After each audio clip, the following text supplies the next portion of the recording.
Hello hi ಎಲ್ರಿಗೂ ನಮಸ್ಕಾರ. ನಾನು ನಿಮ್ಮ ರಕ್ಷಿತಾ ಪ್ರದೀಪ್ ಮಾತಾಡ್ತಿರೋದು. Welcome back to my channel.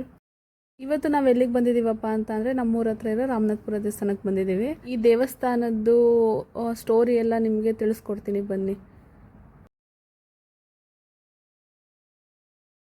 ನಾವು ಇವತ್ತು ರಾಮನಾಥಪುರಕ್ಕೆ ಬಂದಿದ್ದೀವಿ. ನಮ್ಮ ಜೊತೆ ಸ್ಪೆಷಲ್ ಗೆಸ್ಟ್ ಚೇತನ್ ಇದ್ದಾರೆ.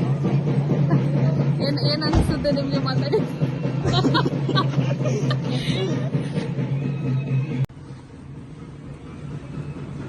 ಒಂದೇ ಚಿಪ್ಪ ಒಂದೇ ಚಿಪ್ ತಗೊಳ್ಳ. ಏನು ಒಂದೇ ಚಿಪ್ಪು? ಎರಡು ಚಿಪ್ ಕಾಯಿ ಒಂದು ಚಿಪ್ ತಗೊಂಡು ಸಪ್ರೇಟ್ ಹಾಕೋಣ. ಎಲ್ಲ ಒಳಗೆ ಮುಡ್ಕೊಂಬರ್ತೇನೆ. ಮುಡ್ಕೊಳಕ್ ಕೊಟ್ಟಾರೆ. ಹಾಂ ಮುಡ್ಕೊತೀನಿ. ಕಣ್ಣು ಮುಚ್ಚಾದೆ. ಓ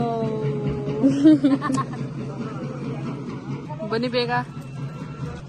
ಏನು ನನ್ನ ಪರ್ಸಲ್ಲಿ ದುಡ್ಡು ತೊಗೋತಾ ಇದ್ದೀರಾ? ಪರ್ಸಲ್ ಇಲ್ಲ, ಮುಂದ್ಗಡೆ ಜಿಪ್ಪಲ್ ಐತೆ, ಸಣ್ಣ ಜಿಪ್ಪಲ್ಲಿ.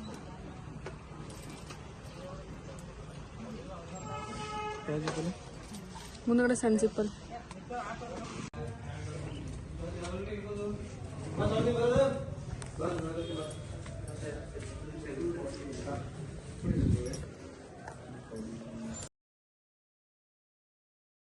ಈ ರಾಮನಾಥಪುರ ದೇವಸ್ಥಾನ ಇರೋದು ಎಲ್ಲಿ ಅಂತ ಅಂದರೆ ಅರಕಲಗೂಡು ತಾಲೂಕು, ಹಾಸನ ಜಿಲ್ಲೆ, ರಾಮನಾಥಪುರ ಎಂಬ ಊರಿನಲ್ಲಿ ಈ ದೇವಸ್ಥಾನ ಇರೋದು. ಇಲ್ಲಿ ಕಾವೇರಿ ನದಿ ಇದೆ. ಇಲ್ಲಿ ದಿನ ಪೂಜೆ ನಡೆಯುತ್ತೆ. ಇಲ್ಲಿ ಶ್ರೀ ರಾಮೇಶ್ವರ, ಶ್ರೀ ಅಗಸ್ತೇಶ್ವರ, ಪ್ರಸನ್ನ ಸುಬ್ರಹ್ಮಣ್ಯ ಸ್ವಾಮಿ, ಪಟ್ಟಾಭಿರಾಮ, ಲಕ್ಷ್ಮೀ ನರಸಿಂಹ ಸ್ವಾಮಿ ಇಷ್ಟು ದೇವಸ್ಥಾನಗಳನ್ನ ನಾವಿಲ್ಲಿ ನೋಡ್ಬೋದು. ನಾವು ಇವಾಗ ಫಸ್ಟ್ ಹೋಗಿದ್ದು ಪ್ರಸನ್ನ ಸುಬ್ರಹ್ಮಣ್ಯ ಸ್ವಾಮಿ ದೇವಸ್ಥಾನಕ್ಕೆ. 17ನೇ ಶತಮಾನದಲ್ಲಿ ದಕ್ಷಿಣ ಕನ್ನಡ ಜಿಲ್ಲೆಯ 14ನೇ ಪೀಠಾಧಿಪತಿಗಳಾದ ಶ್ರೀ ವಿಭುದೇಶ ತೀರ್ಥರು ಅವರು ಯಾತ್ರೆಗೆ ಅಂತ ಅಂದ್ಬಿಟ್ಟು ರಾಮನಾಥಪುರಕ್ಕೆ ಬರ್ತಾರೆ. ಆಗ ಅವರ ಕನಸಲ್ಲಿ ಏನು ಬರುತ್ತೆ, ಶ್ರೀ ಸುಬ್ರಹ್ಮಣ್ಯ ಸ್ವಾಮಿ ಪ್ರತ್ಯಕ್ಷರಾಗ್ಬಿಟ್ಟು ಇಲ್ಲಿ ನನ್ನ ಪ್ರತಿಷ್ಠಾಪನೆ ಮಾಡಿ ಅಂತ ಆಜ್ಞೆ ಮಾಡ್ತಾರೆ. ಅದೇ ದಿನ ಹೊಳೆನರಸೀಪುರದ ರಾಜರಿರ್ತಾರೆ. ಅವರ ಹೆಸರು ನರಸಿಂಹ ನಾಯಕ ಅಂತ. ಅವ್ರ ಕನಸಲ್ಲೂ ಕೂಡ ಸುಬ್ರಹ್ಮಣ್ಯ ಸ್ವಾಮಿ ದೇವರು ಕಾಣಿಸ್ಕೊಂಡ್ಬಿಟ್ಟು ಈ ತೀರ್ಥರನ್ನ ಭೇಟಿ ಮಾಡಿ ಅವರು ಯಾತ್ರೆಗೆ ಅಂತ ಬಂದಿದ್ದಾರೆ, ಅವ್ರಿಗೆ ದೇವಸ್ಥಾನ ಕಟ್ಟೋದಕ್ಕೆ ಸಹಾಯ ಮಾಡಿ ಅಂತ ಅಂದ್ಬಿಟ್ಟು ಅವ್ರಿಗೂ ಆಜ್ಞೆ ಮಾಡ್ತಾರೆ. ಅವರಿಬ್ಬರು ಸೇರಿ ಈ ದೇವಸ್ಥಾನನ ನಿರ್ಮಾಣ ಮಾಡ್ತಾರೆ. ಈಗಲೂ ಸಹ ಇಲ್ಲಿ ಪ್ರತಿನಿತ್ಯ ಪೂಜೆ ನಡೆಯುತ್ತೆ. ಇಲ್ಲಿ ತೇರು ಕೂಡ ನಡೆಯುತ್ತೆ. ಅದು ಯಾವಾಗ ಅಂದರೆ ಷಷ್ಠಿ ದಿನ. ಕುಕ್ಕೆ ಸುಬ್ರಹ್ಮಣ್ಯದಲ್ಲಿ ತೇರು ನಡೆಯುತ್ತಲ್ಲ, ಅವತ್ತೇ ಇಲ್ಲೂ ನಡೆಯೋದು. ಅದು ಬೆಳಗ್ಗೆ ಟೈಮಲ್ಲಿ ಕುಕ್ಕೆ ಸುಬ್ರಹ್ಮಣ್ಯದಲ್ಲಿ ತೇರು ಎಳಿತಾರೆ. ಅದಕ್ಕೂ ಮುಂಚೆ ಗರುಡ ಬಂದ್ಬಿಟ್ಟು 3 ಪ್ರದಕ್ಷಿಣೆ ಹಾಕುತ್ತೆ ತೇರು ಸುತ್ತ. ಆವಾಗ ತೇರನ್ನ ಎಳಿತಾರೆ. ಮಧ್ಯಾಹ್ನ ಬಂದ್ಬಿಟ್ಟು ಇಲ್ಲಿ ರಾಮನಾಥಪುರದಲ್ಲಿ ತೇರು ಎಳಿತಾರೆ. ಅಲ್ಲಿ ಕೂಡ ಅದೇ ಗರುಡ ಬಂದು ಇಲ್ಲಿ 3 ಪ್ರದಕ್ಷಿಣೆ ಹಾಕಿ ತೇರು ಸುತ್ತ ಆಮೇಲೆ ತೇರನ್ನ ಮುಂದೆ ಸಾಗಿಸ್ತಾರೆ.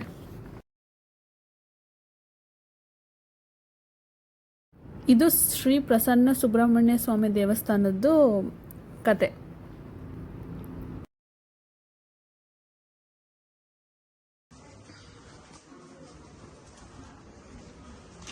ಮುಗ್ದೇ ಹೋಯ್ತು ದರ್ಶನ ಇಷ್ಟು ಬೇಗ.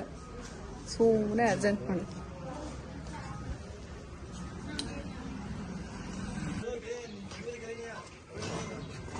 ನಾನು ಪುಟ್ಟಿ ತಂದಿಲ್ವೇನು? ಆಂಜನೇಯ ಸ್ವಾಮಿ ದೇವಸ್ಥಾನ ಕ್ಲೋಸ್ ಆಗೈತಂತಲ್ಲ, ನಿಧಾನ. ಹೂವ ನಮಗೆ ಕೊಟ್ಟ ದೇವ್ರಿಗೆ ಹಾಕತ್ತಾನೆ.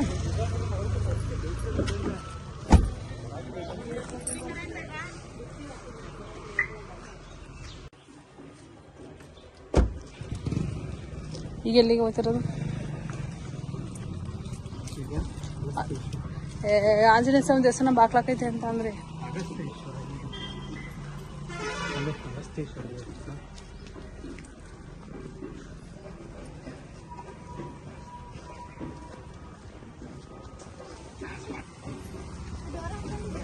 ಇದು ಅಗಸ್ತೇಶ್ವರ ಸ್ವಾಮಿ ದೇವಸ್ಥಾನ.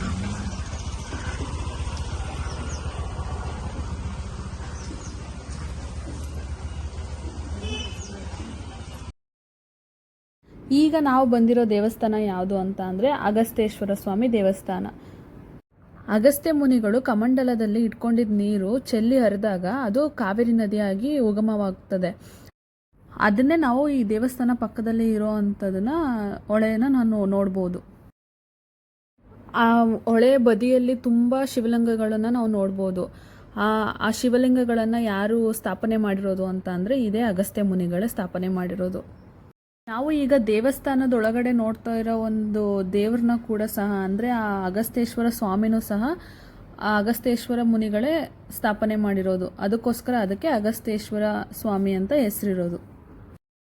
ಆ ದೇವಸ್ಥಾನದ ಪಕ್ಕ ಇರೋ ಹೊಳೆಯಲ್ಲಿ ಎಲ್ಲರೂ ಬಂದು ಸ್ನಾನ ಮಾಡಿ ಅಲ್ಲಿ ಆಮೇಲೆ ದರ್ಶನಕ್ಕೆ ಹೋಗ್ತಾರೆ. ಇಲ್ಲ ಕೆಲವರು ಮನೆಯಿಂದನೇ ಸ್ನಾನ ಮಾಡ್ಕೊಂಡು ಬಂದು ಹೋಗ್ತಾರೆ. ಬಟ್ ಅಲ್ಲಿ ಸ್ನಾನ ಮಾಡಿದ್ರೆ, ಆ ಹೊಳೆಯಲ್ಲಿ ಸ್ನಾನ ಮಾಡಿದ್ರೆ ಮೈಯಲ್ಲಿರೋದು ಯಾವುದಾದ್ರೂ ರೋಗಗಳಿದ್ರೆ, ಚರ್ಮ ರೋಗ ಏನಾದರೂ ಇದ್ದರೆ ವಾಸಿ ಆಗುತ್ತೆ ಅಂತ ಒಂದು ನಂಬಿಕೆ. ನಾವು ಹೋದಾಗ ಯಾರೂ ಜನ ಇರಲಿಲ್ಲ, ಅಂದರೆ ಎಲ್ಲ ಟೆಂಪಲ್ ಕ್ಲೋಸ್ ಆಗಿತ್ತು. ಸೊ ನಾವೇ ಪೂಜೆ ಮಾಡಿಕೊಂಡು ಬಂದ್ವಿ. ಇಲ್ಲಿ ಪಕ್ಕದಲ್ಲಿ ಒಂದು ಆಂಜನೇಯ ಸ್ವಾಮಿ ದೇವಸ್ಥಾನವೂ ಇದೆ, ಅದು ಕ್ಲೋಸ್ ಆಗಿತ್ತು. ನಾವು ಅಲ್ಲೂ ಸಹ ನಾವೇ ಪೂಜೆ ಮಾಡ್ಕೊಂಡು ಬಂದ್ವಿ. ಆ ಕಡೆ ಕಲ್ ಮೇಲೆ ನೋಡಿ, ಇಲ್ಲೇ ಇದೆ ಕಲ್ ಮೇಲೆ ಟೈಲ್ಸ್ ಇದೆ.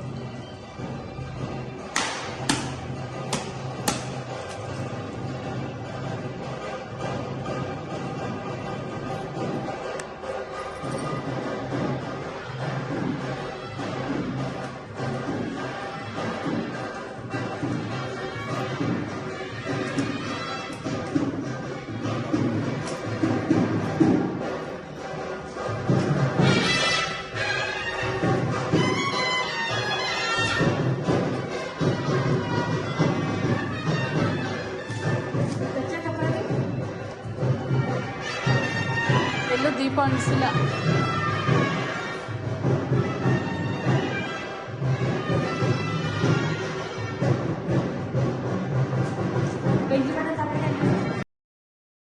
ಇವಾಗ ನೀವು ನೋಡ್ತಿರೋವಂಥ ದೇವಸ್ಥಾನ ಯಾವುದು ಅಂತ ಅಂದರೆ ವ್ಯಾಸಾಂಜನೇಯ ದೇವಸ್ಥಾನ ಅಂತ. ವ್ಯಾಸರಾಯರು ರಾಮನಾಥ್ಪುರಕ್ಕೆ ಬಂದಾಗ ಅಗಸ್ತೇಶ್ವರ ಸ್ವಾಮಿ ದೇವಸ್ಥಾನದ ಬಲಗಡೆ ಸೈಡು ಆಂಜನೇಯ ಸ್ವಾಮಿನ ಪ್ರತಿಷ್ಠಾಪನೆ ಮಾಡ್ತಾರೆ. ವ್ಯಾಸರಾಯರು ಸ್ಥಾಪನೆ ಮಾಡಿರೋದ್ರಿಂದ ಆಂಜನೇಯನ ನಾವು ಅದನ್ನು ವ್ಯಾಸಾಂಜನೇಯ ದೇವಸ್ಥಾನ ಅಂತ ಕರಿತೀವಿ.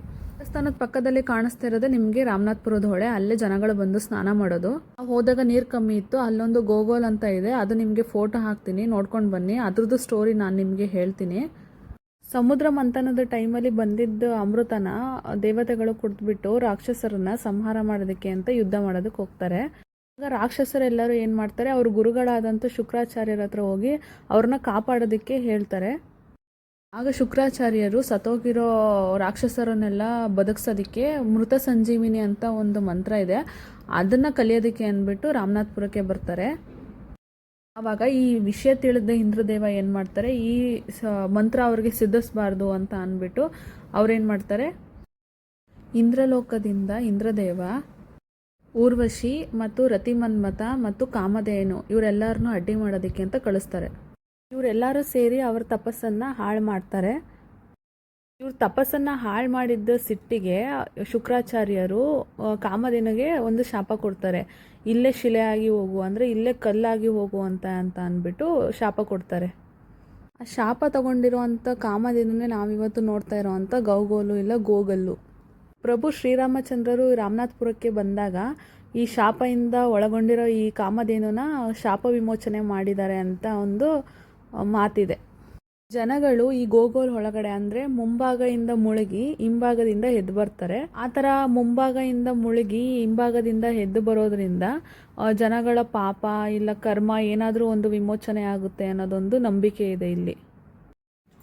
ಮತ್ತು ಇಲ್ಲಿ ರಾಮನಾಥ್ಪುರದಲ್ಲಿ ದೇವಸ್ಥಾನಗಳೆಲ್ಲ ಇರೋದು ಕಾವೇರಿ ನದಿ ದಂಡೆ ಮೇಲೆ.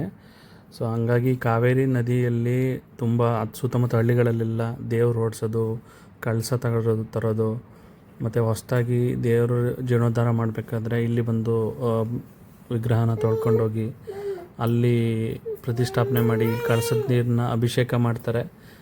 ಇದು ಇಲ್ಲಿ ಒಂಥರ ಸುತ್ತಮುತ್ತ ಹಳ್ಳಿಯವ್ರಿಗೆಲ್ಲ ತುಂಬ ಅನುಕೂಲವಾದ ಜಾಗ ಇದು. ದೇವ್ರು ಓಡಿಸೋದೆಲ್ಲ ಇಲ್ಲೇ ಮಾಡೋದು ತುಂಬ ಚೆನ್ನಾಗಿರುತ್ತೆ. ನಾವು ಹೋದ ದಿವಸನೂ ಒಂದು ದೇವ್ರನ್ನ ಯಾವುದೋ ಊರ್ದು ದೇವ್ರು ಓಡಿಸಿದ್ರು, ತುಂಬ ಚೆನ್ನಾಗಿತ್ತು ನೋಡಲಿಕ್ಕೆ.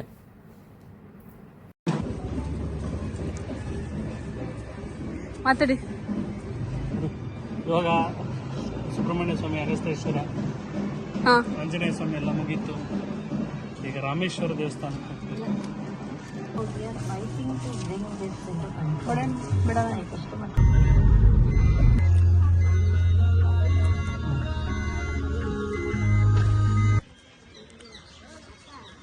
ರಾಮೇಶ್ವರ ದೇವಸ್ಥಾನ.